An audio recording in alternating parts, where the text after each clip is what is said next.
Welcome to Mrs. V's Reading Corner, where you can enjoy books for educational, fun, or even bedtime stories. Please take the time to like this video, comment below with how you enjoyed it, book suggestions, and more. And don't forget to subscribe to my channel to get all the new books that I post first. Ben Franklin and His First Kite, written by Stephen Krensky, illustrated by Brent Dodson. What will Ben do with his kite?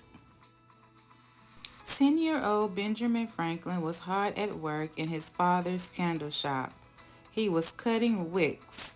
He carefully laid out each one. Ben stretched his arms and let out a yawn. Candles could be tall or short, fat or thin, and even different colors. But there was nothing fun about candles for Ben. When do you think we'll be done today? Ben asked his father. Soon enough, his father answered. Why? Do you have special plans? Ben's father smiled. It was a rare day indeed when Ben did not have a plan in mind. Yes, said Ben, I want to try an experiment at the mill pond. You'll be swimming then, his father asked. Ben grinned. Partly, he said. His father nodded. Ben was a fine swimmer. That afternoon, Ben flew down the streets of Boston. He was headed for home. Along the way, he noticed the waves cresting in the harbor. The ships rocked back and forth. That was good, he thought. He needed a strong wind today. When Ben got to his house, his mother met him at the door. Inside, two of his sisters were busy making hasty pudding by the hearth. Ben had 16 brothers and sisters.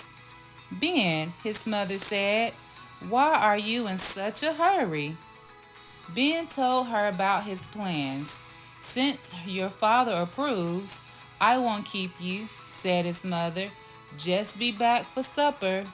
Ben nodded. He ran to get the kite he had made the week before. Then he left the house. At the mill pond, a few of Ben's friends had arrived to watch. You've picked a poor place to fly a kite, said one. Ben shrugged. I'm doing an experiment, he said. Ben got undressed. He gave his clothes to one of his friends. Please carry these to the other side of the pond, he said. What are you going to do? Asked the other boys.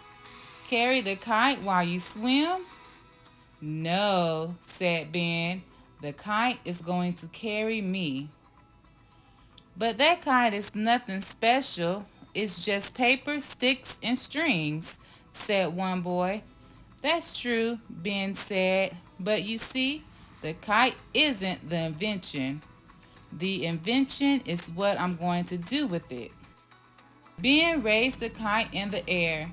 Once the wind had caught and carried it afloat, Ben walked into the water. There he lay on his back, floating. I'm going to cross this pond without swimming a stroke, said Ben. The wind tugged on the kite. The kite string tightened. The water began to ripple at Ben's feet. The kite was pulling him. The boys whooped and hollered as Ben glided across the pond. Finally, he reached the other side. The other boys met him there. That was amazing, said one. You crossed the whole pond without swimming a stroke, said another. What will you do next? They asked. Another invention? A different experiment? Ben didn't know, but he was sure he would think of something. The end.